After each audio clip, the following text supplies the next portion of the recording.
ਵਾਹਿਗੁਰੂ ਜੀ ਕਾ ਖਾਲਸਾ ਵਾਹਿਗੁਰੂ ਜੀ ਕੀ ਫਤਿਹ। ਮੈਂ ਤੁਹਾਡੀ ਹੋਸਟ ਨੀਲਮ ਕੌਰ ਤੇ ਮੈਂ ਟੀਵੀ 84 ਦੇ ਸਾਰੇ ਦਰਸ਼ਕਾਂ ਤੇ ਸਰੋਤਿਆਂ ਦਾ ਹਾਰਦਿਕ ਸਵਾਗਤ ਕਰਦੀ ਹਾਂ ਪ੍ਰੋਗਰਾਮ ਸੱਚੋ ਸੱਚ ਵਿੱਚ, ਜਿਹੜੇ ਇਸ ਪ੍ਰੋਗਰਾਮ ਨਾਲ ਦੇਸ਼ਾਂ ਵਿਦੇਸ਼ਾਂ ਤੋਂ ਜੁੜ ਚੁੱਕੇ ਨੇ। ਖਾਲਿਸਤਾਨ ਅਫੇਅਰ ਸੈਂਟਰ ਦੇ ਸੰਚਾਲਕ ਡਾਕਟਰ ਅਮਰਜੀਤ ਸਿੰਘ ਜੀ ਰੋਜ਼ਾਨਾ ਦੀ ਤਰ੍ਹਾਂ ਸਟੂਡੀਓ ਵਿੱਚ ਮੇਰੇ ਨਾਲ ਸ਼ਾਮਲ ਨੇ। ਆਓ ਨਾ ਮਿਲ ਕੇ ਅੱਜ ਦੀਆਂ ਅਹਿਮ ਘਟਨਾਵਾਂ ਬਾਰੇ ਗੱਲਬਾਤ ਕਰਦੇ ਹਾਂ। ਜੀ ਡਾਕਟਰ ਸਾਹਿਬ, ਵਾਹਿਗੁਰੂ ਜੀ ਕਾ ਖਾਲਸਾ ਵਾਹਿਗੁਰੂ ਜੀ ਕੀ ਫਤਿਹ।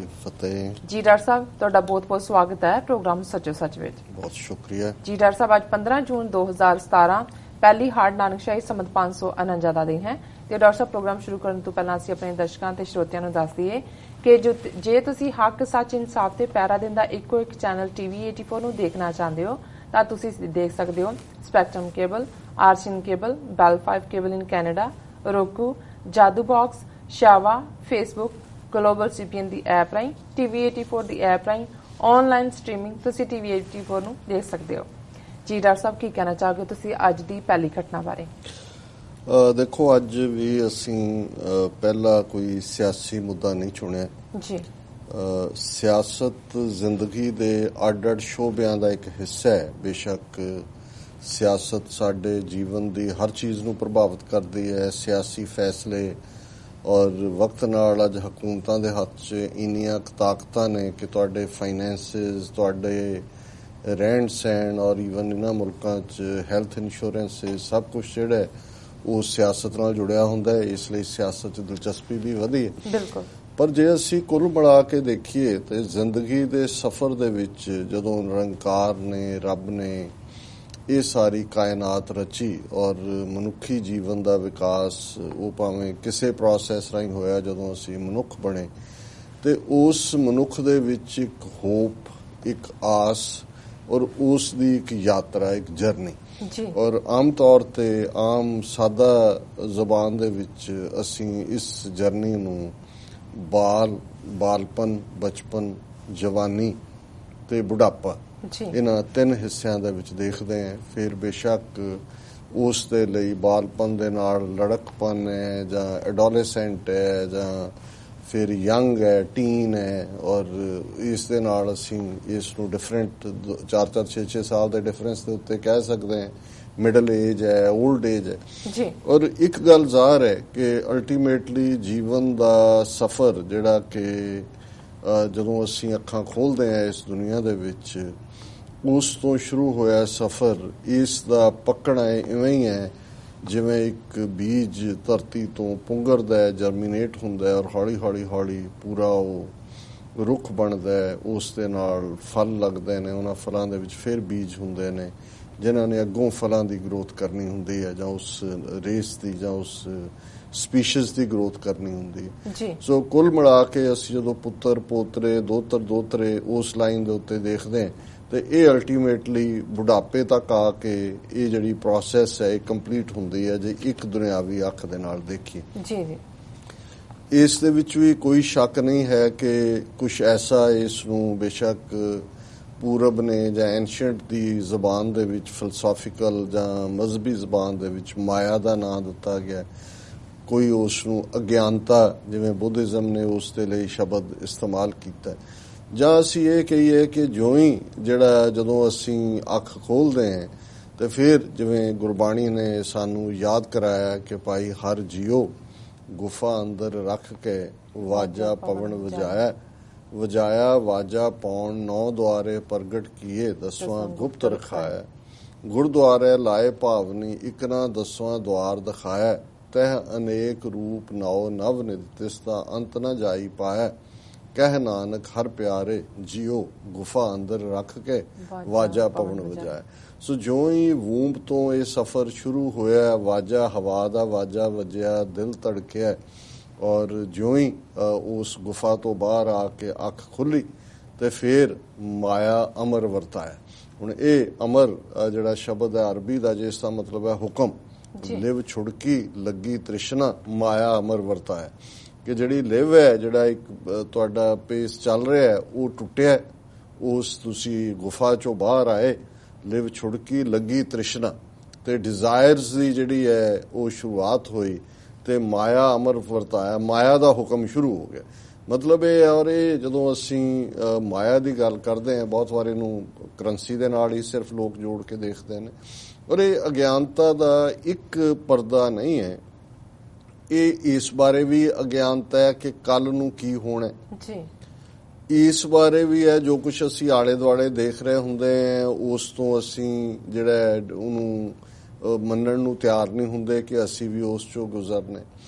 ਔਰ ਬਹੁਤ ਵਾਰ ਜੋ ਕੁਝ ਕਿਸੇ ਨੇ ਸਾਡੇ ਨਾਲ ਕੀਤਾ ਹੁੰਦਾ ਹੈ ਚੰਗਾ ਖਾਸ ਤੌਰ ਤੇ ਉਹ ਸਾਨੂੰ ਭੁੱਲ ਜਾਂਦਾ ਹੈ ਔਰ ਅਸੀਂ ਕਈ ਵਾਰ ਕਈ ਸਾਲਾਂ ਦੇ ਜਿਹੜੇ ਸਬੰਧ ਨੇ ਕਿਸੇ ਇੱਕ ਦੋ ਘਟਨਾਵਾਂ ਦੇ ਉੱਤੇ ਉਹਨਾਂ ਨੂੰ ਤੋੜ ਦਿੰਦੇ ਆ।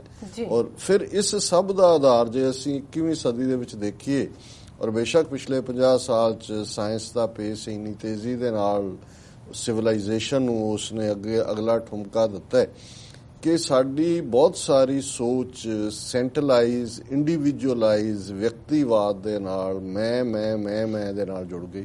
ਹਾਲਾਂਕਿ ਸਾਡੀ ਹੋਂਦ ਹੀ ਮੈਂ ਤੋਂ ਸੀ ਜਿਸ ਨੂੰ ਜੇ ਅਸੀਂ survival of the ਫਿਟੈਸਟ the theory ਵੀ ਦੇਖੀਏ ਤੇ ਉਸ ਦੇ ਲਈ ਸਾਰੇ ਜਿਹੜੇ ਨੇ ਉਹ ਇੱਕ ਦੂਸਰੇ ਵੱਲ ਦੌੜ ਰਹੇ ਹੁੰਦੇ ਨੇ। ਮੈਂ ਇੱਕ ਦਿਨ ਇੱਕ ਸੱਪਾਂ ਦੀ ਜਿਹੜੀ ਖਾਸ ਸਪੀਸ਼ੀਜ਼ ਹੈ ਉਸ ਬਾਰੇ ਪੜ੍ਹ ਰਿਹਾ ਸੀ ਜੀ ਔਰ ਉਹਦੇ ਚ ਸਾਹਮਣੇ ਆਇਆ ਵੀ ਕਿੰਨੀਆਂ ਔਰ ਉਹ ਬੜਾ ਵੱਡੀ ਜਿਹੜੀ ਫੀਮੇਲ ਸਨੇਕ ਹੁੰਦੀ ਹੈ ਉਹਦਾ ਬਹੁਤ ਵੱਡਾ ਆਕਾਰ ਹੁੰਦਾ ਔਰ ਜਿਉਂ ਹੀ ਉਹਨਾਂ ਦਾ ਮੀਟਿੰਗ ਸੀਜ਼ਨ ਹੁੰਦਾ ਸਨੇਕਸ ਦਾ ਔਰ ਭਾਵੇਂ ਉਹਨੂੰ ਪਾਉਣ ਦੇ ਲਈ ਕਿੰਨੇ ਸੱਪ ਦੌੜ ਰਹੇ ਹੁੰਦੇ ਨੇ ਪਰ ਉਹ ਜਿਸ ਦੇ ਨਾਲ ਮੀਟ ਕਰਦੀ ਇਮੀਡੀਏਟਲੀ ਉਹਨੂੰ ਖਾ ਜਾਂਦੀ ਹੈ। ਉਹ ਭਾਵੇਂ ਹੁਣ ਇਹ ਹੈ ਕਿ ਜੀ ਉਹ ਜਦੋਂ ਉਸ ਤੋਂ ਬਾਅਦ ਉਹਨੇ ਹੋਣਾ 6-6 ਮਹੀਨੇ ਭੁੱਖੀ ਰਹਿੰਦੀ ਹੈ ਉਹ ਰੀਜ਼ਨ ਹੈ। ਹਾਲਾਂਕਿ ਇਹ ਜਿਹੜੀ ਹੈ ਗੁਰਬਾਣੀ ਦੇ ਵਿੱਚ ਅਸੀਂ ਸਰਪਣੀ ਹੋਏ ਕਿ ਉਤਰਿਆ ਜਾਏ ਆਪਣੇ ਖਾਏ ਇਹ ਅਸੀਂ ਤੁਕ ਪੜ੍ਹਦੇ ਹਾਂ ਪਰ ਇਹ ਇੱਕ ਨਵਾਂ ਸੀ ਪਾਰਟ ਔਰ ਜਿਹਦੇ ਬਾਰੇ ਕਾਫੀ ਰਿਸਰਚਸ ਅੱਗੇ ਹੋ ਰਹੀਆਂ ਨੇ ਹਰ ਫੀਲਡ ਦੇ ਲੋਕ ਆਪਣੇ ਲੱਗੇ ਹੋਏ ਨੇ। ਪਰ ਗੱਲ ਇੱਕ ਜ਼ਾਹਰ ਹੈ ਕਿ ਬਹੁਤ ਵਾਰ ਅਸੀਂ ਉਸ ਨੂੰ ਬੇਸ਼ੱਕ ਸੱਪਾਂ ਦੇ ਨਾਲ ਜਾਂ ਕੋਈ ਹੋਰ ਜਾਨਵਰ ਜਿਹੜੇ ਭੁੱਖ ਦੇ ਮਾਰੇ ਭਾਵੇਂ ਆਪਣੀ ਨਸਲ ਨੂੰ ਖਾਣ ਦੀ ਗੱਲ ਕਰਦੇ ਹੋਣ ਪਰ ਜੇ ਅਸੀਂ ਮਨੁੱਖੀ ਨਸਲ ਦੀ ਗੱਲ ਕਰੀਏ ਔਰ ਅੱਜ ਸ਼ਾਇਦ ਸਾਡੇ ਬਹੁਤ ਸਾਰੇ ਵੀਰਾਂ ਭੈਣਾਂ ਨੂੰ ਲੱਗੇਗਾ ਕਿ ਵੀ ਇਹ ਫਿਰ ਇਸ ਕਿਸਮ ਦਾ ਟੌਪਿਕ ਛੇੜ ਕੇ ਬਹਿ ਗਏ ਔਰ ਇਸ ਸਾਰੇ ਦਾ ਆਧਾਰ ਇਹ ਹੈ ਕਿ ਅੱਜ ਤੋਂ ਠੀਕ 12 ਸਾਲ ਪਹਿਲਾਂ ਯੂਨਾਈਟਿਡ ਨੇਸ਼ਨਸ ਨੇ ਅੱਜ ਦਾ ਦਿਨ 15 ਜੂਨ ਦਾ ਦਿਨ ਜਿਹੜਾ ਵਰਲਡ ਐਲਡਰਸ ਅਬਿਊਜ਼ ਅਵੇਅਰਨੈਸ ਡੇ ਦੇ ਤੌਰ ਤੇ ਐਲਾਨਿਆ ਸੀ ਔਰ ਇਸ ਬਾਰੇ ਜਿਹੜਾ ਰੈਜ਼ੋਲੂਸ਼ਨ ਹੈ UN ਦਾ 66/127 ਰੈਜ਼ੋਲੂਸ਼ਨ ਔਰ ਉਹਨਾਂ ਨੇ ਇਸ ਦਿਨ ਨੂੰ ਇਸ ਲਈ ਕਿ ਭਈ ਦੁਨੀਆ ਭਰ ਦੇ ਵਿੱਚ it represents the one day in the year when the whole world voices its opposition to the abuse and suffering inflicted to some of our older generation ਕਿ ਇਹਦੇ ਤੇ ਹੀ ਫੋਕਸ ਹੋਏ ਕਿ ਵੀ ਅਸੀਂ ਕਿਵੇਂ ਆਪਣੀ 올ਡਰ ਜਨਰੇਸ਼ਨ ਨੂੰ ਅਬਿਊਜ਼ ਕਰਦੇ ਹਾਂ ਉਹਨਾਂ ਦੇ ਨਾਲ ਬਦਸਲੂਕੀ ਕਰਦੇ ਹਾਂ ਔਰ ਹੈਰਾਨੀ ਸੀ ਕਿ ਵੀ ਜਦੋਂ ਇਸ ਐਕਸਪਲੋਇਟੇਸ਼ਨ ਦੀ ਗੱਲ ਆਉਂਦੀ ਹੈ ਔਰ ਮੈਂ ਉਹਦੇ ਵੱਲ ਜਾਣ ਤੋਂ ਪਹਿਲਾਂ ਇਸ ਸਾਲ ਦਾ ਥੀਮ ਜਿਹੜਾ ਹੈ 2017 ਦਾ UN ਨੇ ਰੱਖਿਆ understand and and financial abuse of older people ਇਹ ਹਿਊਮਨ ਰਾਈਟਸ ਇਸ਼ੂ। ਬਹੁਤ ਵਾਰ ਅਸੀਂ ਸਮਝਦੇ ਹਾਂ ਵੀ ਹਿਊਮਨ ਰਾਈਟਸ ਝੂਠਾ ਪੁਲਿਸ ਮੁਕਾਬਲਾ ਟਾਰਚਰ ਇਹੀ ਹੈ ਲੇਕਿਨ ਇਹ ਜਿਹੜਾ ਐਲਡਰਲੀ ਅਬਿਊਜ਼ ਹੈ ਔਰ ਮੈਂ ਜਦੋਂ ਇਸ ਸਬਜੈਕਟ ਤੇ ਰਿਸਰਚ ਕਰ ਰਿਹਾ ਸੀ ਮੈਨੂੰ ਹੈਰਾਨੀ ਹੋਈ। ਅਸੀਂ US ਕਾਂਗਰੈਸ਼ਨਲ ਸਿੱਖ ਕਾਕਸ ਦੀ ਗੱਲ ਕਰਦੇ ਹਾਂ ਜੂਇਸ਼ ਕਾਕਸ ਦੀ ਗੱਲ ਕਰਦੇ ਹਾਂ ਲਤੀਨੋ ਕਾਕਸ ਦੀ ਗੱਲ ਕਰਦੇ ਹਾਂ ਔਰ US ਕਾਂਗਰਸ ਚ ਹੁਣੇ ਹੀ ਬੜਾ ਤਾਜ਼ਾ ਐਲਡਰਲੀ ਲੋਕਾਂ ਦੇ ਹੱਕ ਦੇ ਵਿੱਚ ਬਾਈ ਪਾਰਟੀਸਨ ਕਾਕਸ ਬਣੀ ਔਰ ਉਹਦੇ ਚ ਕਾਂਗਰਸਮੈਨ ਜਿਹੜੇ ਨੇ ਉਹ ਦੋਨੋਂ ਧਿਰਾਂ ਦੇ ਡੈਮੋਕ੍ਰੈਟ ਔਰ ਰਿਪਬਲਿਕਨ ਉਹਨਾਂ ਦੀ ਕਾਕਸ ਹੈ ਕਿ ਜਿਹੜੇ ਐਲਡਰਲੀ ਲੋਕ ਨੇ ਉਹਨਾਂ ਦੇ ਰਾਈਟਸ ਨੂੰ ਕਿਵੇਂ ਜਿਹੜਾ ਮਹਿਫੂਜ਼ ਕੀਤਾ ਜਾਏ ਔਰ ਇਸ ਬਾਰੇ ਜਦੋਂ ਅਸੀਂ ਉਹਨਾਂ ਦੇ ਹੱਕਾਂ ਦੇ ਘਾਣ ਦੀ ਗੱਲ ਕਰਦੇ ਤੇ ਉਹ ਇੱਕ ਫੀਲਡ 'ਚ ਨਹੀਂ ਨੇ ਉਹ ਅਸੀਂ ਦੇਖਦੇ ਹਾਂ ਕਿ ਵੀ ਇਹ ਜਿਹੜਾ ਵਿਚਵੁੱਡ ਜਿਹੜਾ ਉਹਨਾਂ ਦਾ ਮੈਡਰਿਡ ਐਕਸ਼ਨ ਪਲਾਨ UN ਨੇ ਕਿਹਾ older people have the right to a life of dignity in old age free of all forms of abuse including financial and material exploitation which could lead to poverty। ਹੁਣ financial ਔਰ material ਕਿਸ ਕਿਸਮ ਦੀ exploitation ਹੈ ਅਸੀਂ ਬਾਅਦ ਦੇ ਵਿੱਚ ਗੱਲ ਕਰਾਂਗੇ ਉਸ ਦਾ ਨਤੀਜਾ ਕੀ ਹੁੰਦਾ ਹੈ lead to poverty hunger homelessness compromised health and wellbeing and even premature mortality. ਔਰ ਇਹ ਜਿਹੜੀ ਬਿਮਾਰੀ ਹੈ ਅੱਜ ਜਿਹੜੀ ਐਲਡਰਲੀ ਅਬਿਊਜ਼ ਦੀ ਹੈ ਉਹ ਸਿਰਫ ਇੱਕ ਥਾਂ ਜਾਂ ਇੱਕ ਦੇਸ਼ ਨਾਲ ਜੁੜੀ ਹੋਈ ਨਹੀਂ ਹੈ। ਜਦੋਂ UN ਨੇ ਵੀ ਇਸ ਨੂੰ ਗਲੋਬਲੀ ਰੈਕਗਨਾਈਜ਼ ਕੀਤਾ ਤੇ ਉਹਨਾਂ ਦੇ ਸਾਹਮਣੇ ਸੀ ਕਿ ਵੀ ਕੀ ਚੱਲ ਰਿਹਾ। ਔਰ ਅਮਰੀਕਨ ਪ੍ਰੈਜ਼ੀਡੈਂਟ ਜਦੋਂ UN ਨੇ ਡਿਕਲੇਅਰ ਕੀਤਾ ਔਰ ਉਸ ਤੋਂ ਬਾਅਦ ਅਮਰੀਕਨ ਪ੍ਰੈਜ਼ੀਡੈਂਟ ਪਿਛਲੇ ਸਾਰਿਆਂ ਸਾਲਾਂ ਤੋਂ ਹੀ 6-7 ਸਾਲ ਤੋਂ ਐਟਲੀਸਟ ਰੈਗੂਲਰਲੀ ਇਸ ਦਿਨ ਦੇ ਉੱਤੇ ਮੈਸੇਜ ਦਿੰਦਾ। ਔਰ ਮੈਂ UN ਦੇ ਸਾਈਟ ਤੇ ਜਾ ਕੇ ਦੇਖ ਰਿਹਾ ਸੀ ਕਿ ਉਹਨਾਂ ਨੇ ਐਲੀਮੈਂਟ ਕੀਤਾ ਕਿ ਇਸ ਵਾਰ ਡੋਨਲਡ ਟਰੰਪ ਨੇ ਜਿਹੜਾ ਇਸ ਦਿਨ ਦੇ ਉੱਤੇ ਕੋਈ ਮੈਸੇਜ ਨਹੀਂ ਦਿੱਤਾ। ਔਰ ਹਫਿੰਗਟਨ ਪੋਸਟ ਦੀ story world elder abuse awareness day is the White House aware question mark ਕਿ ਵੀ ਵਾਈਟ ਹਾਊਸ ਨੂੰ ਕੋਈ ਨਹੀਂ ਹੈ। ਔਰ ਫਿਰ ਉਹਨਾਂ ਨੇ ਕਿਹਾ ਵੀ ਜਿਹੜੀਆਂ ਨੀਤੀਆਂ ਨੇ ਉਹ ਮੈਡੀਕੇਅਰ ਨਾਲ ਸੰਬੰਧਿਤ ਹੋਏ, ਓਬਾਮਾ ਕੇਅਰ ਨਾਲ ਹੋਏ, ਦੂਜੇ ਹੋਏ, ਜਿਹੜੀਆਂ ਐਲਡਰਲੀ ਨੂੰ ਸਹੂਲਤਾਂ ਸੀ ਕਿਸੇ ਨਾ ਕਿਸੇ ਹਵਾਲੇ ਨਾਲ ਜਾਂ ਆਉਣ ਵਾਲੇ ਪੀਰੀਅਡ 'ਚ ਹੋਰ ਪਤਾ ਨਹੀਂ ਕੁਆੜਾ ਕਿਹਦੇ ਤੇ ਚੱਲਣੇ। ਸੋ ਜਿਹੜਾ ਪ੍ਰੈਜ਼ੈਂਟ ਵਾਈਟ ਹਾਊਸ ਨੂੰ ਕੋਈ ਫਿਕਰ ਨਹੀਂ ਹੈ ਕਿ ਵੀ ਉਹਨਾਂ ਨੇ ਕਿਸ ਲਾਈਨ ਦੇ ਉੱਤੇ ਤੋਰਨੇ। ਔਰ ਮੈਂ ਫਿਲਾਸਫੀ ਵੱਲ ਜਾਣ ਤੋਂ ਪਹਿਲਾਂ ਇਹ ਵੀ ਦੱਸਦੇ ਹਾਂ ਕਿ ਵੀ ਭਾਰਤ ਨਾਲ ਸੰਬੰਧਿਤ ਵੀ ਇੱਕ ਰਿਪੋਰਟ ਕੱਲ ਦੇ ਉੱਥੋਂ ਦੇ ਪੇਪਰਸ, ਚੰਗੀ ਗੱਲ ਹੈ ਵੀ ਇਸ ਲੈਵਲ ਦੇ ਹੁਣ ਦਿਨਾਂ ਦਾ ਸਾਊਥ ਏਸ਼ੀਆ ਦੇ ਵਿੱਚ ਵੀ ਨੋਟਿਸ ਲਿਆ ਜਾਂਦਾ। ਔਰ story C 44% elders in India face abuse in public says report. ਇੱਕ ਐਲਡਰਲੀ ਅਬਿਊਜ਼ ਹੈ ਘਰਾਂ 'ਚ, ਅਸੀਂ ਕਿਵੇਂ ਆਪਣੇ ਬਜ਼ੁਰਗਾਂ ਦੇ ਨਾਲ ਡੀਲ ਕਰਦੇ ਹਾਂ। ਇੱਕ ਹੈ ਜਦੋਂ ਪਬਲਿਕ 'ਚ ਉਹ ਹੁੰਦੇ ਨੇ, ਉਹ ਬੱਸਿਸ ਟਰੈਵਲ ਕਰ ਰਹੇ ਹੋਣ, ਹਸਪਤਾਲਾਂ 'ਚ ਹੋਣ, ਪਾਰਕਸ ਦੇ ਵਿੱਚ ਹੋਣ, ਮਾਰਕੀਟਸ ਦੇ ਵਿੱਚ ਹੋਣ। ਔਰ ਇਹ ਭਾਰਤ ਜਿਹੜਾ ਕਿ ਮਰਨ ਤੋਂ ਬਾਅਦ ਜਿਹੜਾ ਹੈ ਉਹ, ਜੇ ਤੁਸੀਂ ਜਾ ਕੇ ਕਦੇ ਹਰਿਦੁਆਰ ਦੇਖੋ ਤੇ ਮਰਨਾ ਇੰਨਾ ਮਹਿੰਗਾ ਹੈ, ਬੰਦਾ ਕਹਿੰਦਾ ਵੀ ਇਹਦੇ ਕੋਲੋਂ ਤਾਂ ਜਿੰਨਾ ਖਰਚ ਮਰਨ ਤੇ ਕੀਤਾ ਜਾਏ ਇਹਨਾਂ ਨੂੰ ਦਿੱਤਾ ਹੁੰਦਾ ਤੇ 2-4 ਸਾਲ ਹੋਰ ਜੀ ਲੈਂਦੇ। ਔਰ ਉਦੋਂ ਤੱਕ ਵੀ ਨਹੀਂ ਛੱਡਦੇ ਹੈ। ਫਿਰ ਤੁਸੀਂ ਪਿੰਡ ਭਰਾਣ ਤੱਕ ਜਾਂਦੇ ਹੋ, ਉਹਨਾਂ ਦੇ ਫਿਰ ਸਰਾਧ ਨਹੀਂ ਛੱਡਦੇ। ਔਰ ਫਿਰ ਤੁਸੀਂ ਜਾ ਕੇ ਉਹਨਾਂ ਨੂੰ ਪਿਤਰਾਂ ਨੂੰ ਵੀ ਪਾਣੀ ਦਿੰਦੇ ਹੋ ਕਿ ਬਈ ਇਹ ਉਹਨਾਂ ਦੀ ਪਿਆਸ ਬੁਝੇ। ਲੇਕਿਨ ਉਸ ਸੁਸਾਇਟੀ 'ਚ ਜਿਹੜੇ ਅਸੀਂ ਬੜੇ ਆਪਣੇ ਆਪ ਨੂੰ ਧਰਮੀ ਕਹਾਉਣ ਵਾਲੇ ਲੋਕ ਹੈ, ਅਸੀਂ ਆਪਣੇ ਘਰਾਂ 'ਚ ਕੀ ਕਰਦੇ ਉਹ। ਔਰ ਜੋ ਚੱਲ ਰਿਹਾ ਵਰਤਾਰਾ, ਮੈਂ ਇਹ ਨਹੀਂ ਚਾਹੁੰਦਾ ਕਿ ਵੀ ਮੈਂ ਹਰ ਚੀਜ਼ ਨੂੰ ਬਹੁਤ ਐਲੈਬੋਰੇਟ ਕਰਾਂ, ਪਰ ਸਾਨੂੰ ਸਾਰਿਆਂ ਨੂੰ ਇਹ ਜਿਹੜੇ ਦਿਨ ਹੁੰਦੇ ਨੇ ਇਹਦੇ 'ਚ ਕੋਈ ਇਹ ਨਹੀਂ ਹੈ ਵੀ ਅਸੀਂ ਕਿਸੇ ਨੂੰ ਉੱਚਾ ਜਾਂ ਕਿਸੇ ਨੂੰ ਨੀਵਾਂ ਕਰਨੇ, ਪਰ ਇਹ ਸੈਲਫ ਰਿਫਲੈਕਸ਼ਨ ਦਾ ਟਾਈਮ ਹੈ। ਔਰ ਜੇ ਤੁਸੀਂ ਕਦੇ ਉੱਥੋਂ ਦੀਆਂ ਸਟੋਰੀਜ਼ ਦੇਖੋ, ਕਿਉਂਕਿ ਉਹਨਾਂ ਨੇ ਠੇਕਾ ਲਿਆ ਹੋਇਆ ਕਿ ਅਸੀਂ ਦੁਨੀਆ ਦੀ ਫਿਲਾਸਫੀ, ਧਰਮ, ਯੋਗਾ ਅਸੀਂ ਸਭ ਦੁਨੀਆ ਨੂੰ ਦਿੱਤਾ। ਕਦੇ ਤੁਸੀਂ ਬਿੰਦਰਾਬਨ ਜਾਂ ਬਨਾਰਸ, ਔਰ ਉਹ ਐਸੀਆਂ ਹਾਰਟ ਰੈਂਚਿੰਗ ਸਟੋਰੀਜ਼ ਨੇ, ਉੱਥੇ ਹਜ਼ਾਰਾਂ ਦੀ ਗਿਣਤੀ 'ਚ ਇਕੱਲੇ ਬਿੰਦਰਾਬਨ 'ਚ 40-50 ਹਜ਼ਾਰ ਉਹ ਬੁੱਢੀਆਂ ਜਾਂ ਬਜ਼ੁਰਗ ਹੋਣਗੇ, ਜ਼ਿਆਦਾ ਬਜ਼ੁਰਗ ਲੇਡੀਜ਼, ਜਿਨ੍ਹਾਂ ਨੂੰ ਉਹਨਾਂ ਦੇ ਪੁੱਤਰ ਨੂੰਹਾਂ ਜਿਹੜੀਆਂ ਨੇ ਆ ਕੇ ਉੱਥੇ ਛੱਡ ਜਾਂਦੇ ਨੇ। ਉਹਨਾਂ ਨੂੰ ਦਰਸ਼ਨ ਕਹਿੰਦੇ ਨੇ, ਤੁਹਾਨੂੰ ਕਰਨ ਲਿਆਣਾ, ਉਹਨਾਂ ਨੂੰ ਅਬੰਡਨ ਕਰ ਦਿੰਦੇ ਨੇ। ਇਹੀ ਹਾਲ ਬਨਾਰਸ ਦੇ ਵਿੱਚ ਹੈ। ਔਰ ਉਹ ਵਿਚਾਰੀਆਂ ਕਿਸ ਹਾਲਤ 'ਚ ਜੀਂਦੀਆਂ, ਵੋਟਾਂ ਪਵਾਉਣ ਲਈ, ਜਿਵੇਂ ਹੁਣ ਸੀ ਕਿ ਜੀ ਵੋਟਾਂ, ਉਹਨਾਂ ਦੀਆਂ ਵੋਟਾਂ ਜ਼ਰੂਰ ਲੈਂਦੇ ਨੇ ਔਰ ਉਦੋਂ ਪੂਰਾ ਜਿਹੜਾ ਉਹਨਾਂ ਨੂੰ ਜਾ ਕੇ, ਪਰ ਇੰਨੀ ਵੱਡੀ ਗਿਣਤੀ ਦੇ ਵਿੱਚ ਇਸ ਕਿਸਮ ਦੀ ਅਬੈਂਡਨਮੈਂਟ। ਔਰ ਇਹ ਸਾਰੇ ਹੀ ਤੁਹਾਨੂੰ ਹਿੰਦੂ ਤੀਰਥਾਂ ਦੇ ਉੱਤੇ ਇਨ ਥਾਊਜ਼ੈਂਡਸ ਤੁਸੀਂ ਦੇਖ ਸਕਦੇ ਹੋ।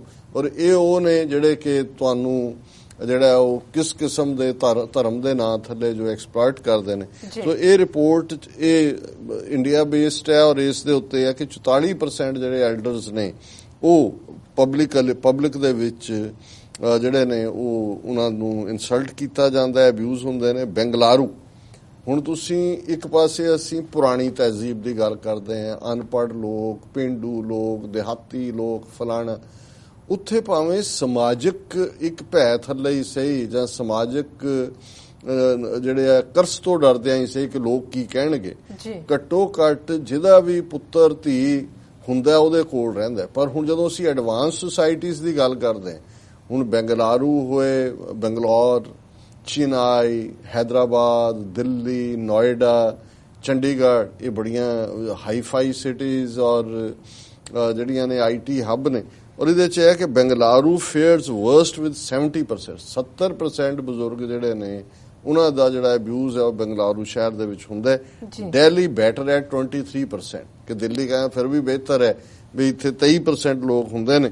ਔਰ 2 in every 5 Indian elderly admit to have been abused in public, and little over 3 in 5 feel it is easy to be rude to the old and get away with it। ਹੁਣ ਇਹ ਬਹੁਤ ਵੱਡੀ figure ਹੈ ਔਰ ਇਹ ਵੀ ਮੈਂ ਸਮਝਦਾ ਵੀ lower ਹੋਏਗੀ। ਔਰ there are some of the revelations by a help-age publication, How India Treats Its Elderly, released here today to mark World Elder Abuse Awareness Day, The charity which works with the elderly produced this report as part of its ongoing nationwide campaign called Stop Ageism. ਇਹ 19 ਸਫ਼ਿਆਂ ਦੀ report ਹੈ ਔਰ ਇਹਦੇ ਚ ਉਹਨਾਂ ਨੇ mistreatment and abuse in the public spaces is inexcusable. As many as 40% elders say they have been abused in public space at some time or the other.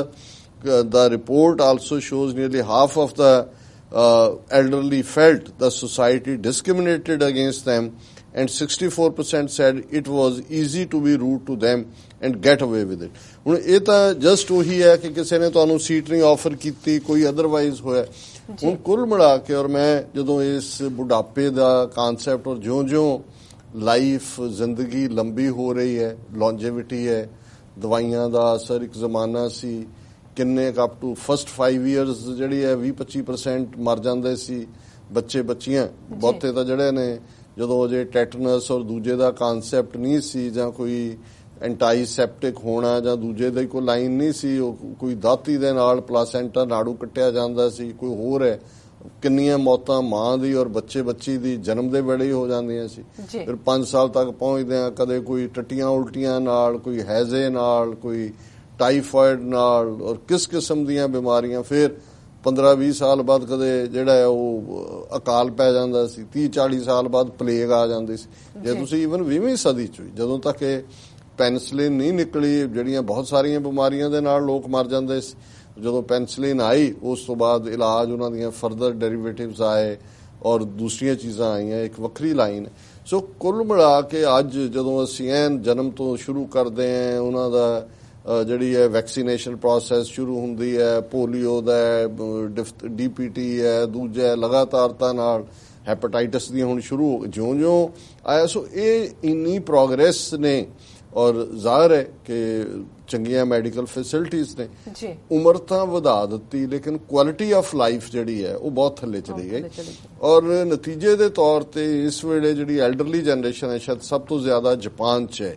Japan ਦੇ ਵਿੱਚ 100 ਸਾਲ ਤੋਂ ਜ਼ਿਆਦਾ ਉਮਰ ਦੇ ਵੀ ਨੇ। ਔਰ ਉਹਦੇ ਨਾਲ ਕੀ ਹੋਇਆ ਵੀ ਤੁਹਾਡੀ ਪ੍ਰੋਡਕਟਿਵਿਟੀ ਨਹੀਂ ਰਹਿੰਦੀ ਹਿਊਮਨ ਬਾਡੀ ਦੀ। ਤੁਸੀਂ 70 ਸਾਲ ਤੱਕ ਅਮਰੀਕਾ 'ਚ ਜਦੋਂ ਤੱਕ ਤੁਸੀਂ ਕੰਮ ਕਰ ਸਕਦੇ ਹੋ ਕਰਦੇ ਰਹਿੰਦੇ ਹੋ, ਲੇਕਿਨ ਇੱਕ ਸਟੇਜ ਆ ਜਾਂਦੀ ਹੈ ਜਦੋਂ ਤੁਸੀਂ ਰਿਟਾਇਰਮੈਂਟ ਵਾਲੀ ਲਾਈਨ ਆ ਜਾਂਦੀ, ਬਾਡੀ ਰਿਟਾਇਰ ਹੋ ਜਾਂਦੀ ਕੰਮ ਤੋਂ, ਭਾਵੇਂ ਤੁਹਾਨੂੰ ਕੰਮ ਵਾਲੇ ਕਹਿਣ ਵੀ ਤੁਸੀਂ ਕਰੀ ਜਾਓ। ਹੁਣ ਜੇ ਇੱਕ ਜ਼ਮਾਨਾ ਸੀ ਕਿ ਜਿਹੜੀ ਤੁਹਾਡੀ overall family oriented society, joint families, ਸਿਰਫ ਸਾਡੇ ਈਸਟ ਦੇ ਵਿੱਚ ਹੀ ਨਹੀਂ, ਇੱਥੇ ਵੀ ਜੇ ਤੁਸੀਂ ਪੁਰਾਣੇ ਇਹਨਾਂ ਦੇ ਬ੍ਰਦਰਸ ਦੇ ਔਰ ਦੂਸਰੇ ਦੇਖੋ, ਉਹ ਟੁਗੈਦਰਨੈਸ ਸੀ। ਅੱਜ ਵੀ ਜਿਹੜੀਆਂ ਈਵਨ ਸਾਊਥ ਦੇ ਵਿੱਚ ਅਮਰੀਕਾ ਦੀਆਂ ਰੂਰਲ ਕਮਿਊਨਿਟੀਜ਼ ਨੇ ਉਹ ਬੜੀਆਂ ਵੈਲ ਨਿਟ ਨੇ, ਜਾਂ ਉਹ ਜਿਹੜੀਆਂ ਦੀਆਂ ਓਲਡ ਜਿਵੇਂ ਆਮਿਸ਼ ਨੇ ਜਾਂ ਮੈਨਨਾਈਟਸ ਨੇ, ਜਿੱਥੇ ਅਜੇ ਵੀ ਉਹ ਬਿਜਲੀ ਨਹੀਂ ਇਸਤੇਮਾਲ ਕਰਦੇ, ਫੋਨ ਨਹੀਂ ਇਸਤੇਮਾਲ ਕਰਦੇ, ਖੇਤਾਂ 'ਚ ਜਿਹੜੀ ਹੈ ਉਹ ਖਾਦ ਨਹੀਂ ਪਾਉਂਦੇ। ਔਰ ਬਿਲਕੁਲ ਉਸ ਮੈਂ ਉਹ ਵਿਜ਼ਿਟ ਕੀਤਾ ਪੈਨਸਿਲਵੇਨੀਆ ਦੀਆਂ ਔਰ ਈਵਨ ਸ਼ਿਕਾਗੋ ਦੇ ਨੇੜੇ, ਇੱਕ ਅੱਧਾ ਦਿਨ ਵੀ ਗੁਜ਼ਾਰਿਆ ਉਹਨਾਂ ਦੇ ਨਾਲ। ਔਰ ਉਹਨਾਂ ਦੀ ਇੱਕ ਆਪਣੀ ਜ਼ਿੰਦਗੀ ਹੈ ਉਹਨਾਂ 'ਚ, ਪਰ ਉਹਨਾਂ 'ਚੋਂ ਕਲੈਕਟਿਵਨੈਸ ਹੈ। ਜੇ ਕਿਸੇ ਦਾ ਘਰ ਉਹਨਾਂ ਨੇ ਸਾਰੇ ਇਕੱਠੇ ਹੋ ਕੇ ਉਹਦਾ ਘਰ ਬਣਾ ਕੇ ਦੇਣਗੇ ਜਦੋਂ ਉਹ ਆਪਣਾ ਕੋਈ ਵੀ ਕੁਝ ਹੁੰਦਾ। ਤੇ ਜਦੋਂ ਕੋਈ ਜਿਵੇਂ ਇੱਕ ਵਾਰ ਵਾਕਿਆ ਹੋਇਆ, ਕਿਸੇ ਸ਼ੂਟਰ ਨੇ ਜਾ ਕੇ ਉੱਥੇ ਮਾਰ ਦਿੱਤੇ 8-10। ਸੋ ਉਹਨਾਂ ਦਾ ਸੀ ਕਿ ਪਹਿਲਾਂ ਜਿਨ੍ਹਾਂ ਦੇ ਮਾਰੇ ਉਹ ਸਾਰੇ ਇਕੱਠੇ ਹੋ ਕੇ ਜਿਹੜਾ ਕਾਤਲ ਸੀ ਉਹਦੇ ਘਰ ਜਾ ਕੇ ਉਹਨਾਂ ਨੇ ਅਫਸੋਸ ਕੀਤਾ, ਔਰ ਜਦੋਂ ਬਰੀਅਲ ਵੀ ਕੀਤੀ ਪਹਿਲਾਂ ਉਹਦੀ ਬਰੀਅਲ ਕਰਕੇ ਫਿਰ ਆਪਣਿਆਂ ਨੂੰ ਦਫਨਾਇਆ। ਮਤਲਬ ਇਸ ਲੈਵਲ ਦੀ ਫॉरगिवनेस। ਔਰ ਦੁਨੀਆ ਦੇ ਮੀਡੀਆ ਦੀ ਇਹ ਵੱਡੀ ਸਟੋਰੀ ਸੀ। ਔਰ ਉਹਨਾਂ ਨੇ ਕੋਈ ਚਾਰਜ ਪ੍ਰੈਸ ਨਹੀਂ ਕੀਤਾ, ਉਹ ਫੈਡਰਲ ਟੈਕਸ ਵੀ ਨਹੀਂ ਦਿੰਦੇ, ਉਹਨਾਂ ਨੂੰ ਕੰਸੈਸ਼ਨ ਹੈ। ਔਰ ਜਦੋਂ ਮਿਲਟਰੀ 'ਚ ਵੀਅਤਨਾਮ ਵਾਰ ਔਰ ਦੂਜੇ ਵੇਲੇ ਜਿਹੜਾ ਇੱਥੇ ਡਰਾਫਟਿੰਗ ਸੀ ਫੋਰਸ, ਤੇ ਉਹ ਨਹੀਂ ਗਏ। ਉਹਨਾਂ ਨੇ ਕਿਹਾ ਜੀ ਸਾਡਾ ਇਹ ਖਿਲਾਫ ਹੈ ਸਾਡੇ ਫੇਥ ਤੇ, ਅਸੀਂ ਨਾਨ ਵਾਇਲੈਂਸ 'ਚ ਯਕੀਨ ਰੱਖਦੇ ਹਾਂ। ਉਹਨਾਂ ਨੂੰ ਐਗਜ਼ੈਂਪਸ਼ਨ ਮਿਲੀ, ਹਾਲਾਂਕਿ ਉਦੋਂ ਮੁਹੰਮਦ ਅਲੀ, ਕੈਸਿਸ ਕਲੇ ਵਰਗਿਆਂ ਦਾ ਕੇਸ ਵੀਅਤਨਾਮ ਵਾਰ ਵੇਲੇ ਸੁਪਰੀਮ ਕੋਰਟ ਤੱਕ ਗਿਆ। It's a separate issue. ਪਰ ਮੈਂ ਇਹ ਕਹਿਣਾ ਚਾਹੁੰਦਾ ਵੀ ਇਹੀ ਨਹੀਂ ਹੈ ਕਿ ਅਸੀਂ ਆਪਣੇ ਘਰਾਂ 'ਚ ਉੱਥੇ ਇੱਕ ਜੁਆਇੰਟ ਸੁਸਾਇਟੀ ਜਾਂ ਦੂਜੇ ਸੀ। ਅੱਜ ਵੀ ਇਹ ਆਮਿਸ਼ ਜਾਂ ਮੈਨਨਾਈਟਸ ਜਾਂ ਹੋਰ ਵੀ ਕੁਝ ਨੇਟਿਵ ਅਮਰੀਕਨਸ ਦੇ ਜਾਂ ਦੂਸਰੇ ਨੇ ਦੱਸਦੇ ਨੇ ਕਿ ਉਹਦੇ 'ਚ ਇੱਕ ਸਾਂਝ ਦੇ ਵਿੱਚ ਤੁਹਾਡੇ ਕੋਲ ਸਾਂਝੇ ਤੌਰ ਤੇ ਜ਼ਿੰਦਗੀ ਜਿਉਂਦਿਆਂ ਜ਼ਿਆਦਾ ਖੁਸ਼ੀ ਸੀ। ਜੀ ਜੀ ਬਿਲਕੁਲ। ਔਰ ਅਨਫੋਰਚੂਨੇਟਲੀ ਅੱਜ ਸਾਡੇ ਇੰਡੀਵਿਜੂਅਲਿਜ਼ਮ ਨੇ, ਕੱਲੇ ਨੇ, ਭਰਾਵਾਂ ਦਾ ਹੋਏ ਭੈਣਾਂ ਦਾ ਹੋਏ, ਆਪਣਾ ਜੁਦਾ ਹਸਬੈਂਡ ਵਾਈਫ ਪਹੁੰਚਦਿਆਂ ਤੱਕ ਵੱਖਰੀ ਲਾਈਨ ਸ਼ੁਰੂ ਹੋ ਜਾਂਦੀ ਹੈ। ਔਰ ਮੈਂ ਦੇਖ ਰਿਹਾ ਸੀ ਵੀ ਗੁਰਬਾਣੀ ਦੇ ਵਿੱਚ 4 5 6 ਰੈਫਰੈਂਸਿਸ ਹਾਲਾਂ ਹੋਰ ਵੀ ਹੋਣਗੀਆਂ, ਪਰ ਕੁਇਕਲੀ ਜਿਹੜੀਆਂ ਮੈਂ ਕਰ ਸਕਿਆ ਕਿ ਵੀ ਕਿਵੇਂ ਜ਼ਿੰਦਗੀ ਦੇ ਇਸ ਸਫ਼ਰ ਦੀ ਸ਼ੁਰੂਆਤ ਹੁੰਦੀ ਹੈ ਔਰ ਕੰਪਲੀਸ਼ਨ ਹੁੰਦੀ ਹੈ ਜਦੋਂ ਅਸੀਂ ਦੇਖਦੇ ਹਾਂ ਕਿ ਭਾਈ ਅਸੀਂ ਭੱਜ ਦੌੜ ਕਰਦੇ ਹਾਂ ਜ਼ਿੰਦਗੀ ਦੇ ਨੂੰ ਜੀਣ ਦੇ ਲਈ, ਪਰ ਅਸੀਂ ਛਿਨ ਜਿਹੜੀ ਹੈ ਉਹ ਸਾਡੀ ਉਮਰ ਜਾ ਰਹੀ ਹੈ, ਫੂਟੇ ਘੱਟ ਜਿਉਂ ਪਾਣੀ। ਤੇ ਸਿਚੁਏਸ਼ਨ ਉਹ ਆਂਦੀ ਜਾਂਦੀ ਹੈ ਕਿ ਵੀ ਛਿਨ ਤਨ ਛੀਜੈ ਜਰਾ ਜਨਾਵੇ ਤਬ ਤੇਰੀ ਓਖ ਕੋਈ ਪਾਣੀਓ ਨਾ ਪਾਵੇ, ਕਿ ਉਹ ਸਿਚੁਏਸ਼ਨ ਆਂਦੀ ਹੈ ਕਿ ਛਿਨ ਕਰਕੇ ਤਨ ਜਾਂਦਾ ਹੈ, ਜਰਾ ਬੁਢਾਪੇ ਨੂੰ ਕਹਿੰਦੇ ਨੇ ਜੀ। ਗੁਰਬਾਣੀ 'ਚ ਜਰਾ ਨੂੰ ਰੋਗ ਕਿਹਾ ਕਿ ਉਹ ਬੁਢਾਪਾ ਆਪਣੇ ਆਪ 'ਚ ਕੋਈ ਬਿਮਾਰੀ ਨਹੀਂ ਹੈ, ਪਰ ਸਾਰੀਆਂ ਬਿਮਾਰੀਆਂ ਨੂੰ ਇਹ ਜਨਮ ਦੇਣ ਵਾਲੀ ਹੈ। ਜਿਵੇਂ ਡਾਇਬਟੀਜ਼ ਆਪਣੇ ਆਪ 'ਚ ਕੋਈ ਬਿਮਾਰੀ ਨਹੀਂ ਹੈ, ਪਰ ਕਿਵੇਂ ਜਾਂ ਬਲੱਡ ਪ੍ਰੈਸ਼ਰ ਹੈ। ਹੁਣ ਇਹ ਸਾਰੇ ਹੀ ਇੱਕ ਤੋਂ ਬਾਅਦ ਇੱਕ ਜਿਹੜੀ ਹੈ ਉਹਨੂੰ ਚੇਨ ਸੈੱਟ ਕਰਦੇ ਨੇ। ਔਰ ਇਹ ਜਦੋਂ ਗੁਰੂ ਸਾਹਿਬ ਨੇ ਯਾਦ ਕਰਵਾਇਆ ਕਿ ਭਾਈ ਛਿਨ ਤਨ ਛੀਜੈ ਜਰਾ ਜਨਾਵੇ, ਅੱਜ ਜਿਸ ਚੀਜ਼ ਦਾ ਮਾਣ ਹੈ, ਜੋਬਨ ਦਾ ਮਾਣ ਹੈ, ਜਵਾਨੀ ਔਰ ਤਾਕਤ ਔਰ ਡੋਲਿਆਂ ਦੀ ਤਾਕਤ ਦਾ ਮਾਣ ਹੈ, ਅਲਟੀਮੇਟਲੀ ਜਰਾ ਨੇ ਬੁਢਾਪੇ ਨੇ ਆ ਜਾਣਾ ਔਰ ਉਹ ਸਟੇਜ ਆਣੀ ਹੈ ਕਿ ਤੇਰੇ ਮੂੰਹ 'ਚ ਕਿਸੇ ਨੇ ਪਾਣੀ ਵੀ ਨਹੀਂ ਪਾਉਣਾ। ਬਿਲਕੁਲ ਇਹ ਜਦੋਂ ਇਹ ਫਰਮਾਇਆ ਉਦੋਂ ਵੀ ਸੈਂਚਰੀਜ਼ ਪਹਿਲਾਂ ਇਸ ਕਿਸਮ ਦੀ ਸਥਿਤੀ ਹੋਏਗੀ, ਹੁਣ ਤਾਂ ਬਿਲਕੁਲ ਬਦਤਰ ਹੁੰਦੀ ਜਾਂਦੀ ਹੈ। ਫਿਰ ਅਸੀਂ ਪੜ੍ਹਦੇ ਹਾਂ ਕਿ ਜਰ ਆਈ ਜੋਬਨ ਹਾਰਿਆ, ਇੱਕ ਸਟੇਜ ਆ ਜਾਂਦੀ ਹੈ ਕਿ ਵੀ ਜੋਬਨ ਦਾ ਮਾਣ ਹੁੰਦਾ ਤੇ ਜਦੋਂ ਬੁਢਾਪਾ ਆਉਂਦਾ ਜੋਬਨ ਡਿਫੀਟਡ ਔਰ ਜਰ ਨੇ ਜਿਹੜਾ ਉਹ ਟੇਕ ਓਵਰ ਕਰ ਲਿਆ। ਫਿਰ ਮਾਰੂ ਮਹੱਲਾ ਪਹਿਲੇ 'ਚ ਜਰਾ ਜੋਹੇ ਨਾ ਸਕਈ, ਕਿ ਜੇ ਅਸੀਂ ਰੱਬ ਦੇ ਨਾਲ ਜੁੜੇ ਹੋਏ ਹਾਂ, ਬੁਢਾਪੇ ਸਰੀਰ ਤਾਂ ਆਪਣਾ ਸਫ਼ਰ ਉਵੇਂ ਹੀ ਕਰੇਗਾ, ਲੇਕਿਨ ਜੇ ਤੁਹਾਡੀ ਸੁਰਤ, ਔਰ ਇਹਦੇ 'ਚ ਇੱਕ ਥਾਂ ਗੁਰਬਾਣੀ ਦਾ ਫਰਮਾਨ ਹੈ ਕਿ ਗੁਰਮੁਖ ਬੁੱਢੇ ਕਦੇ ਨਾਹੀਂ ਜਿਨ੍ਹਾਂ ਅੰਤਰ ਸੁਰਤ ਗਿਆਨ, ਕਿ ਜਿਹੜੇ ਰੱਬ ਵੱਲ ਤੁਰੇ ਹੋਏ ਨੇ ਉਹਨਾਂ ਦੀ ਸੁਰਤ ਦੇ ਵਿੱਚ ਗਿਆਨ ਹੈ ਔਰ ਉਹ ਗਿਆਨ ਉਹਨਾਂ ਨੂੰ ਅਲਟੀਮੇਟਲੀ ਇਸ ਸਫ਼ਰ ਤੋਂ ਬਾਖਬਰ ਰੱਖਦਾ ਹੈ। ਪਹਿਲਾਂ ਹੀ ਉਹਨਾਂ ਨੂੰ ਯਾਦ ਹੁੰਦਾ ਹੈ ਕਿ ਅਲਟੀਮੇਟਲੀ ਬਾਲ ਜਵਾਨੀ ਔਰ ਬਿਰਧ ਫੁਨ ਤੀਨ ਅਵਸਥਾ ਜਾਨ, ਇਹ ਜਿਹੜਾ ਅਲਟੀਮੇਟ ਕਨਕਲੂਜਨ ਹੋਣਾ। ਔਰ ਫਿਰ ਸੂਹੀ ਕਬੀਰ ਦੇ ਵਿੱਚ ਇੱਕ ਸ਼ਬਦ ਹੈ ਜਰਾ ਹਾਕ ਦੀ ਸਭ ਮਤ, ਔਰ ਮੈਂ ਇੱਕ ਸ਼ਬਦ ਸ਼ਾਇਦ ਇਹੀ ਚੁਣਿਆ ਸੀ ਕਿ ਬਈ ਜਿਹੜਾ ਇਹੀ ਸ਼ਬਦ ਹੈ ਸੂਹੀ ਕਬੀਰ ਜੀ ਉਹ ਲਲਤ ਦੇ ਵਿੱਚ ਹੈ, ਥਾਕੇ ਨੈਣ ਸ਼ਰਵਣ ਸੁਣ ਥਾਕੇ ਥਾਕੀ ਸੁੰਦਰ ਕਾਇਆ, ਜਰਾ ਹਾਕ ਦੀ ਸਭ ਮਤ ਥਾਕੀ ਏਕ ਨ ਥੱਕ ਸਮਾਇਆ, ਬਾਵਰੇ ਤੈ ਗਿਆਨ ਵਿਚਾਰ ਨਾ ਪਾਇਆ ਬਿਰਥਾ ਜਨਮ ਗਵਾਇਆ ਰਹਾ। ਕਿ ਇੱਕ ਸਟੇਜ ਆਂਦੀ ਹੈ ਥਾਕੇ ਨੈਣ ਸ਼ਰਵਣ ਸੁਣ ਥਾਕੇ, ਅੱਖਾਂ ਵੀ ਦੇਖ ਕੇ ਥੱਕ ਗਈਆਂ। ਔਰ ਥੱਕਣ ਦਾ ਮਤਲਬ ਹੈ ਵੀ ਫਿਰ ਭਾਵੇਂ ਕੈਟਰੈਕਟ ਹੋ ਜਾਏ, ਗਲੋਕੋਮਾ ਹੋ ਜਾਏ, ਨਜ਼ਰ ਘਟ ਜਾਏ, ਐਨਕ ਦਾ ਨੰਬਰ ਵੱਧਦਾ ਜਾਏ, ਜਾਂ ਤੁਹਾਨੂੰ ਜਿਹੜਾ ਉਹ ਨੀਝ ਲਾ ਕੇ ਦੇਖਣਾ ਪਏ, ਉਹ ਸਟੇਜ ਆਂਦੀ। ਅਲਟੀਮੇਟਲੀ ਅੱਖਾਂ ਵੀ ਸਾਰੀ ਜ਼ਿੰਦਗੀ ਆਪਣਾ ਫਰਜ਼ ਨਿਭਾ ਕੇ ਥੱਕ ਜਾਂਦੀਆਂ ਨੇ। ਸ਼ਰਵਣ ਸੁਣ ਥਾਕੇ, ਕੰਨ ਜਿਹੜੇ ਨੇ, ਹੁਣ ਉਹ ਵੀ ਸਟੇਜ ਆਂਦੀ ਹੈ ਜਿਸ ਨੂੰ ਬਾਬਾ ਫਰੀਦ ਨੇ ਫਰਮਾਇਆ ਸੀ ਕਿ ਭਾਈ ਇਹ ਜਿਹੜਾ ਤੁਹਾਡੀ ਹਾਲਤ ਇਹ ਹੋ ਜਾਂਦੀ ਹੈ ਕਿ ਵੀ ਨਾ ਤੁਹਾਨੂੰ ਅੱਖਾਂ ਤੋਂ ਨਜ਼ਰ ਆਉਂਦਾ ਔਰ ਸਰੀਰ ਤੁਹਾਡਾ ਬੁੱਢਾ ਹੋਇਆ ਸ਼ੇਖ ਫਰੀਦ ਕੰਬਣ ਲੱਗੀ ਦੇ, ਸਰੀਰ ਤੁਹਾਡਾ ਕੰਬ ਰਿਹਾ ਔਰ ਤੁਹਾਨੂੰ ਜਿਹੜਾ ਉਹ ਨੇੜਿਓਂ ਵੀ ਕੁਝ ਨਜ਼ਰ ਨਹੀਂ ਆਉਂਦਾ। ਥਾਕੀ ਸੁੰਦਰ ਕਾਇਆ, ਹੁਣ ਇਹ ਸੋਹਣਾ ਸਰੀਰ ਜਿਹੜਾ ਇੱਕ ਸਟੇਜ ਤੇ ਜਿੱਥੇ ਅਸੀਂ ਕਿਵੇਂ ਇਸ ਨੂੰ ਸ਼ਿੰਗਾਰਨ ਦੇ ਲਈ ਕਿੰਨਾ ਵਕਤ ਲਾਉਂਦੇ ਆ, ਇਸ ਬਾਰੇ ਕਿੰਨੇ ਚੁਕੰਨੇ ਹੁੰਦੇ ਆ ਕਿ ਜੀ ਅਸੀਂ ਜਾਣਾ ਕਿਵੇਂ ਦੇ ਅਸੀਂ ਲੱਗਾਂਗੇ, ਪਰ ਇੱਕ ਸਟੇਜ ਆਉਂਦੀ ਹੈ ਕਿ ਵੀ ਤੁਹਾਡਾ ਜਿਹੜਾ ਉਹ ਮੰਜੇ ਤੇ ਤੁਹਾਡੇ ਲਈ ਪਾਸਾ ਪਲਟਣਾ ਵੀ ਔਖਾ ਹੋਇਆ ਹੁੰਦਾ, ਕੋਈ ਤੁਹਾਨੂੰ ਟਰਨ ਕਰ ਰਿਹਾ ਹੁੰਦਾ ਤੇ ਤੁਹਾਨੂੰ ਕੋਈ ਹੋਸ਼ੋ ਹਵਾਸ਼ ਵੀ ਨਹੀਂ ਹੁੰਦੀ ਵੀ ਉਹ ਤੁਹਾਡੀ ਸੁੰਦਰ ਕਾਇਆ ਜਿਸ ਨੂੰ ਬਾਬਾ ਫਰੀਦ ਨੇ ਯਾਦ ਕਰਵਾਇਆ ਸੀ ਕਿ ਭਾਈ ਜੇ ਸਿਰ ਚੁਣ ਚੁਣ ਬਾਂਧਤ ਭਾਗ ਤੈ ਸਿਰ ਚੁੰਚ ਸਵਾਰੇ ਕਾ, ਕਿ ਜਿਸ ਪੱਗ ਨੂੰ ਬੰਨਣ ਦੇ ਲਈ ਅਸੀਂ ਘੰਟਿਆਂ ਬੱਧੀ ਜਿਹੜੀਆਂ ਪੋਚਦਾਰ ਪੱਗਾਂ ਬੰਨਣ ਤੇ ਲਾਉਂਦੇ, ਵੀ ਇੱਕ ਸਟੇਜ ਆਏਗੀ ਵੀ ਉਸ ਨੂੰ ਕਾਂ ਨੇ ਠੂੰਗੇ ਮਾਰਨੇ ਨੇ, ਕਬਰ ਦੀ ਗੱਲ ਹੈ।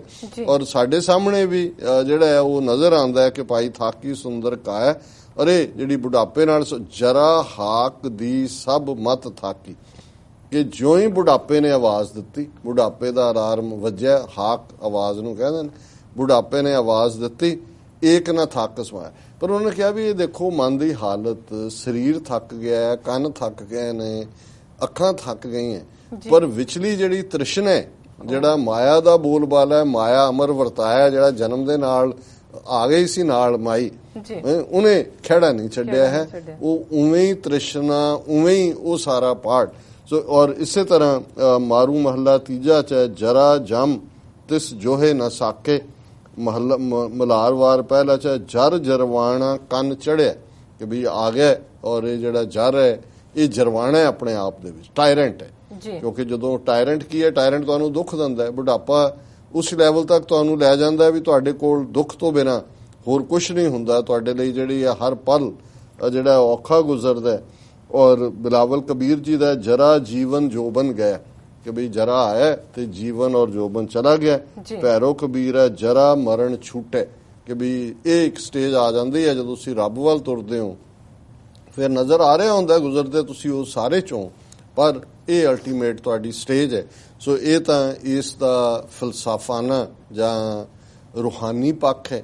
ਪਰ ਹੁਣ ਜੇ ਅਸੀਂ ਸਮਾਜਿਕ ਜਾਂ ਨਿੱਜੀ ਜੀਵਨ ਦੇ ਵਿੱਚ ਇਸ ਦੀ ਐਪਲੀਕੇਸ਼ਨ ਨੂੰ ਦੇਖੀਏ, ਔਰ ਮੈਂ ਇਹ ਮਹਿਸੂਸ ਕਰਦਾ, ਅੱਗੇ ਵੀ ਸ਼ਾਇਦ ਕੁਝ ਅਰਸਾ ਪਹਿਲਾਂ ਮੈਂ ਇੱਕ ਡਿਸਕਸ਼ਨ ਦੇ ਵਿੱਚ ਇਹ ਕਿਹਾ ਸੀ ਕਿ ਸਾਡੇ ਘਰਾਂ ਚੋਂ ਜਿਹੜੀ ਰੱਬ ਦੇ ਪਿਆਰ ਦੀ ਖੂਬਸੂਰਤੀ ਔਰ ਘਰਾਂ ਦੇ ਵਿੱਚ ਇੱਕ ਦੂਜੇ ਦਾ ਸਤਿਕਾਰ, ਪਿਆਰ, ਵਕਤ ਗੁਜ਼ਾਰਨਾ ਬਜ਼ੁਰਗਾਂ ਦੇ ਨਾਲ। ਔਰ ਅੱਜ ਹੀ ਇੱਕ ਕਪਲ ਨਾਲ ਮੇਰੀ ਗੱਲ ਹੋ ਰਹੀ ਸੀ ਔਰ ਉਹਨਾਂ ਨੇ ਜ਼ਿਕਰ ਕੀਤਾ ਆਪਣਾ ਖੁਸ਼ਹਾਲ ਨੇ, ਹਰ ਪੱਖੋਂ ਇੱਥੇ ਵਿਜ਼ਿਟ ਕਰ ਰਹੇ ਨੇ ਆਪਣੇ ਪਰਿਵਾਰ ਕੋਲ। ਔਰ ਉਹਨਾਂ ਨੇ ਕਿਹਾ ਵੀ ਦੇਖੋ ਹਰ ਚੀਜ਼ ਨਾਲ ਵੀ ਇਹ ਸਾਨੂੰ ਹੈ ਵੀ ਉੱਥੇ ਸਾਡੇ ਕੋਲ ਸਾਰੀਆਂ ਸਹੂਲਤਾਂ ਨੇ, ਨੌਕਰ ਹੈ, ਡਰਾਈਵਰ ਹੈ, ਆਵਾਜ਼ ਦਿੱਤੇ ਹੈ, ਇੱਥੇ ਸਾਡੇ ਬੱਚੇ ਨੇ। ਇਹ ਕਿਸ ਤੰਗਦਸਤੀ ਚ ਅਮਰੀਕਨ ਵੀ ਦੋਨੋਂ ਸਵੇਰੇ ਨਿਕਲ ਜਾਂਦੇ ਨੇ, ਸ਼ਾਮ ਨੂੰ ਜਦੋਂ ਤੱਕ ਆਉਂਦੇ ਨੇ ਉਦੋਂ ਤੱਕ ਥੱਕੇ ਹਾਰੇ ਹੁੰਦੇ ਨੇ। ਪਰ ਉਹ ਕਹਿੰਦੇ ਨੇ ਇਹਦੇ ਬਾਵਜੂਦ ਸਾਨੂੰ ਇੱਥੇ ਆ ਕੇ ਇਸ ਹਾਲਤ ਚ ਵੀ ਰਹਿਣਾ ਚੰਗਾ ਲੱਗਦਾ ਹੈ, ਕਿਉਂਕਿ ਸਾਨੂੰ ਉਹ ਸਾਡਾ ਸਤਿਕਾਰ ਕਰਦੇ ਨੇ। ਕਿ ਜਿਸ ਦਿਨ ਸਾਨੂੰ ਇਹ ਲੱਗਾ ਕਿ ਵੀ ਸਾਡੀ ਡਿਗਨਿਟੀ ਜਾਂ ਆਨਰ ਜਿਹੜਾ ਉਸ ਦੇ ਉੱਤੇ ਸਵਾਲੀਆ ਨਿਸ਼ਾਨ ਹੈ, ਫਿਰ ਇਹ ਨਹੀਂ।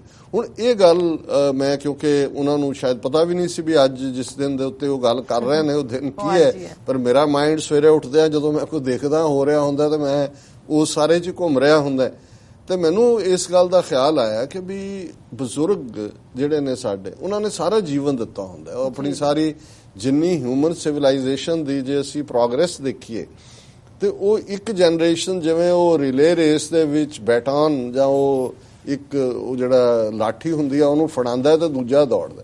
ਹੁਣ ਜਿਹੜੀ ਜਨਰੇਸ਼ਨ ਸਾਡੀ ਸੀ ਜਾਂ ਸਾਡੇ ਤੋਂ ਪਹਿਲੀ ਨੇ ਕਿੰਨਾ ਤਰੱਦਦ ਕੀਤਾ, ਕਿੰਨਾ ਹਾਲਾਤਾਂ ਚੋਂ ਗੁਜ਼ਰੇ, ਔਰ ਉਹਨਾਂ ਨੇ ਆਪਣਾ ਬੈਸਟ ਉਹ ਜੈਨੇਟਿਕ ਕੋਡ ਦੇ ਰੂਪ 'ਚ ਹੋਏ, ਉਹ ਸਾਨੂੰ ਸਵਸਥ ਸਰੀਰ ਹੋਏ, ਆਰਥਿਕ ਸਾਧਨ ਹੋਣ, ਸਿਰ ਤੇ ਛੱਤ ਹੋਏ, ਚੰਗੀ ਵਿਦਿਆ ਹੋਏ, ਤਾਂ ਕਿ ਉਹਨਾਂ ਨੂੰ ਇਹ ਸੀ ਜਿਹੜਾ ਫੌਜ ਦੇ ਵਿੱਚ ਹਵਾਲਦਾਰ ਰਿਟਾਇਰ ਹੁੰਦਾ ਉਹਨੂੰ ਹੁੰਦਾ ਵੀ ਮੇਰਾ ਪੁੱਤ ਕਪਤਾਨ ਬਣੇ, ਜਿਹੜਾ ਓਵਰਸੀਅਰ ਰਹਿੰਦਾ ਸਾਰੀ ਉਮਰ ਉਹਨੂੰ ਹੁੰਦਾ ਵੀ ਮੇਰਾ ਪੁੱਤ ਐਸਡੀਓ ਜ਼ਰੂਰ ਲੱਗੇ, ਪਟਵਾਰੀ ਸੋਚਦਾ ਮੈਂ ਆਪਣੇ ਪੁੱਤ ਨੂੰ ਜਾਂ ਧੀ ਨੂੰ ਜਿਹੜਾ ਤਹਿਸੀਲਦਾਰ ਬਣਾਉਣਾ।